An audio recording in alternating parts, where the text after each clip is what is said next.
Rodgers gets the snap. Blitz is on. Rodgers scrambles left, winds up Rainbow. Cobb. He's got Cobb at the 10 to the 5 to the end zone. Touchdown and a dagger. Oh my goodness! An NFC North Division Championship dagger. What is going on, everyone? Welcome back to another episode of Real Packers Talk, the podcast dedicated to everything green and gold.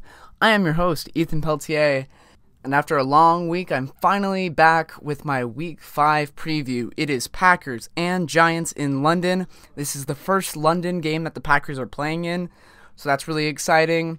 So I just wanted to go through my game notes, my preview notes for this week, and then just, do my normal thing. So I'm going to just jump right into it. Starting off, I did mention that this is the first London game that the Packers will be playing in. This has been a long-anticipated game for the Packers. I know Packers fans have been pretty much begging for a London game for years and years now, and we finally got it. Also, interestingly enough, this is going to be the first game in London that's featuring two teams with winning records. Both the Packers and the Giants are sitting at 3-1 right now. I actually found that to be an insane statistic. There has not been a single other game where both teams had winning records. Definitely something to, I guess, keep an eye on. The game will be starting at 9:30 a.m. Eastern Time, so it's going to be a bit of an earlier start to the day.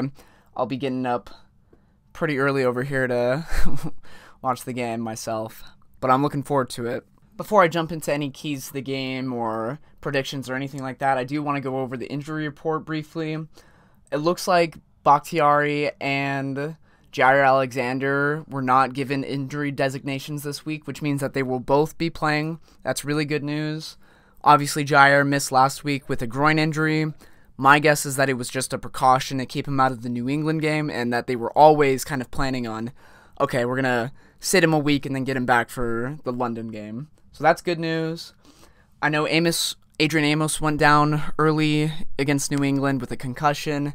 He's currently listed as questionable, so that's something to keep an eye out on. If he doesn't play, it will be interesting to see how Rudy Ford plays in his place, assuming that he gets the start.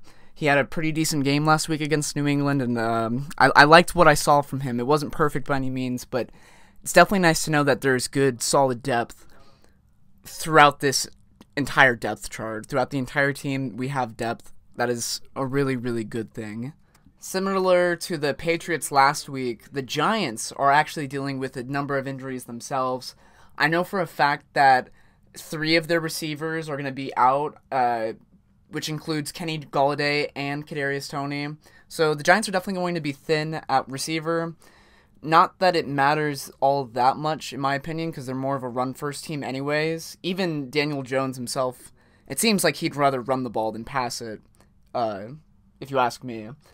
But definitely, they've got a offense that's built around Saquon Barkley, and they're going to pound the ball. That's their offensive game plan. So, even though the Giants are dealing with a number of injuries, I expect them to stick to the same game plan that they've been rolling with. Additionally, I wanted to mention that Daniel Jones did go down late in the game last week with an ankle injury. I believe Tyrod Taylor came in for a couple drives, and then he went out with a concussion, and Daniel Jones had to play in the game to finish it. He's kind of been limited in practice all week from what I've been reading in the injury reports, but it sounds like he will be ready to go on Sunday. He will be the starter for the Giants. So now that I've taken a look at the injury report, I do want to break down the keys to the game. I'm going to start with offense. And normally, I'd be advocating for the Packers to run the ball. I do believe that Aaron Jones and A.J. Dillon are 2 of our most productive players on the offense, and I do believe that leaning into the run game is going to benefit this offense in the long run. However, I feel like this is a week where we can air out the ball. I saw a quote from Aaron Rodgers earlier this week where he basically was hinting at the idea that the Packers might want to air it out a bit this week. And the reason I say that is, first of all, Aaron Rodgers had a crap game last week against New England. Yes, he picked it up in the second half, but what I'd like to see is for him to have a complete game where he's on the same page as his receivers. That we have yet to see that. Additionally, I think it's important to get guys like Christian Watson and Romeo Doubs going early and often. Christian Watson scored his first NFL touchdown last week. Romeo Doubs could have had multiple touchdowns last week. These guys, these young rookies, are playmakers, and when they get the ball in their hands, they have the potential to go out and make big plays. I think that this is the perfect week to kind of kickstart that. I'm not saying it's going to be a breakout game, or this is going to be the game where the Packers find their passing identity. However, I do think that this is a secondary that the Packers can take advantage of. So that's my key to the game. Air the ball out. Obviously, you want to have a balanced offense, but I really do think that this could be a multi-touchdown day for Rodgers. Maybe a multi-touchdown day for a guy like Romeo Doubs or Christian Watson or even Allen Lazard. So definitely looking forward to that. For my defensive key to the game, this should come as no surprise to anyone. Stop Saquon Barkley. As I mentioned earlier, the Giants are a run-first team. Their offense is almost completely built around Saquon Barkley. And now that he's healthy again, that's great for them. The Packers have really, really struggled stopping the run this year. Coming into this game, Saquon is the NFL leading rusher. So it's safe to say that this defense is going to have their hands full. Now, if you can limit the big plays and kind of keep him contained, not saying you're going to completely shut him down. Saquon's going to make his plays. He's going to go out, and he's probably going to, I predict him going over 100 yards and at least multiple touchdowns. But if the Packers can limit those big plays, they have a good shot of shutting down this offense. Because once you make the Giants one-dimensional, I just don't see Daniel Jones beating you with his arm. No offense to him, I just don't think he's ready. I don't think he's that quality, that good of a quarterback that if you force him to beat you, he will. That being said, you never want to underestimate his speed. Daniel Jones can run the ball pretty damn effectively. He's kind of surprisingly fast, I'm not going to lie. But yeah, that pretty much wraps up my keys to the game. Jumping into stat predictions. Earlier I mentioned that this could be a game for the Packers where their passing offense explodes. I think that Aaron Rodgers is going to have at least 3 passing touchdowns. I expect him to throw it all over the field, over 300 yards. I expect a big day from our receiving core. As for the Giants, as I mentioned, I expect Saquon to have a good game. If he doesn't have more than 100 rushing yards and more than 2 touchdowns, I will be shocked, to say the least.